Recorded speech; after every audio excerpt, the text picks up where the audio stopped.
Members, the question is the motion be agreed to. I call Grant Robertson. Mr Speaker, I move that all the words "after committee" be omitted from the motion. Mr Speaker, the reason that I do that is because once again in this House we have the National Government creating a completely different kind of process for dealing with legislation that ignores standing orders about people actually being able to participate in this House. So once again, for a bill that the Minister himself has delivered to us his first reading in a deadpan, there's nothing to see here, move along kind of tone, he's actually come along to the House and said, but having said that, we're going to ignore all of the processes of Parliament. And this is happening bill after bill, and it's simply not acceptable to members on this side of the House to see standing orders overridden like that by the Minister. And while the Minister is still here, I'd also note that participating in this debate is extremely difficult when he has chosen to withhold most of the information requested under the Official Information Act about the merger of Library and Archives into the Department of Internal Affairs. That complaint is currently with the Ombudsman. The Ombudsman is waiting to hear back from the Minister on the Ombudsman's recommendation. And it would have been interesting to have known from the Minister what it is about these papers that are so difficult, so controversial, that he won't release them so that parties on this side of the House can actually participate with the full knowledge of what lay behind the government's thinking in putting this bill together. But we stand here today without that information. The Minister is withholding that information from us. And isn't it ironic, Mr Speaker, that in a bill that is all about access of New Zealanders to information and our public records, the Minister's withholding all of the information that led him to put this bill before the House. We'd like to see a little more openness, a little more transparency from the Minister, not so much colour in the ties, but a little bit more transparency about this bill because it is an important bill, Mr Speaker.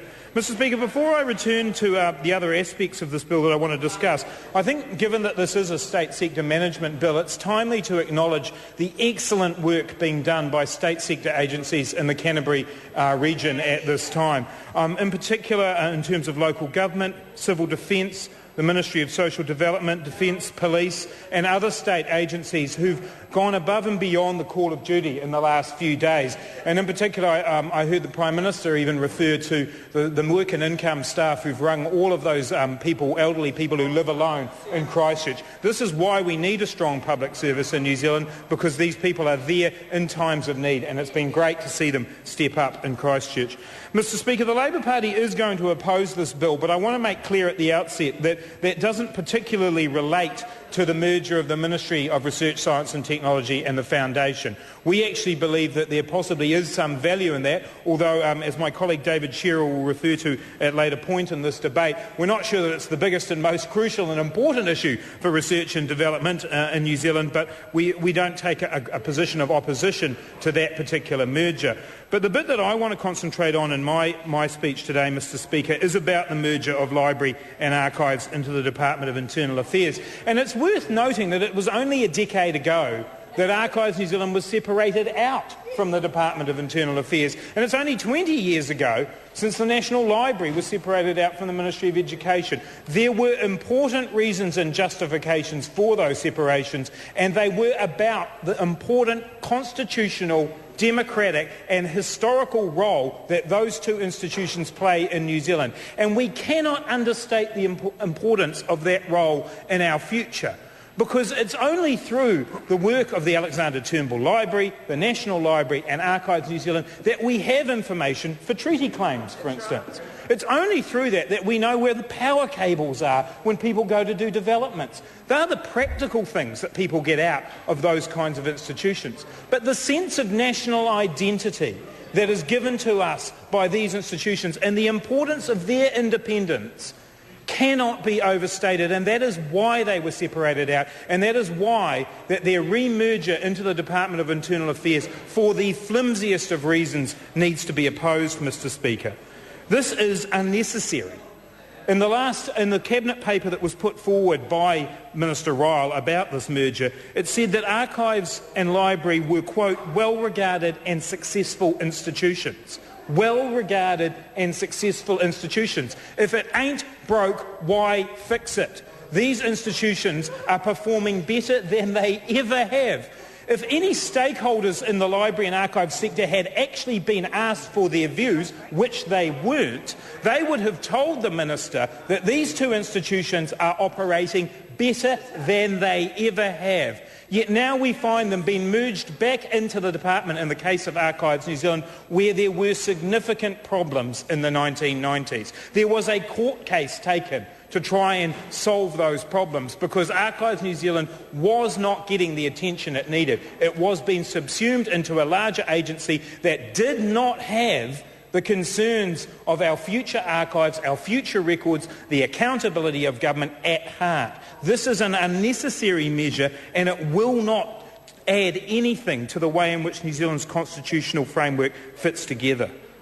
The other justification, the main justification that's been put forward in the Cabinet paper and also by the Minister today is around savings. Well, let's be absolutely clear about this. The Cabinet papers show that the potential savings from this exercise will be between $3 and $9 million over 4 years. But we have to take out of that a $2 million set-up cost. So we're talking about less than $150,000 a year in savings and 15 jobs are going. Less than $150,000 a year in savings and 15 jobs are going. This does not stack up on financial grounds, let alone on constitutional or democratic grounds.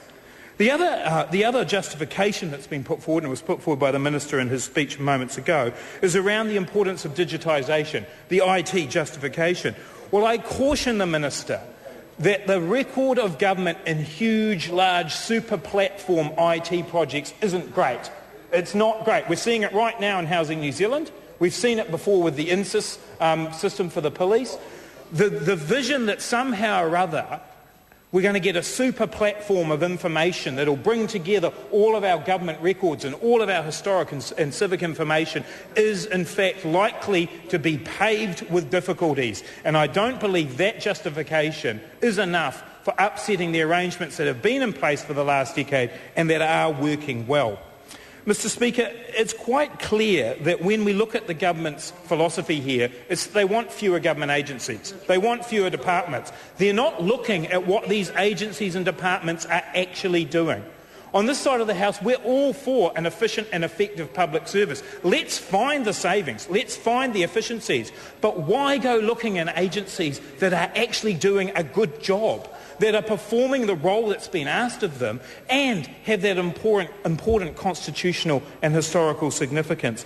If we want to look for savings, if we want to look for efficiencies, by all means do that. But why upset the entire structure of these organisations?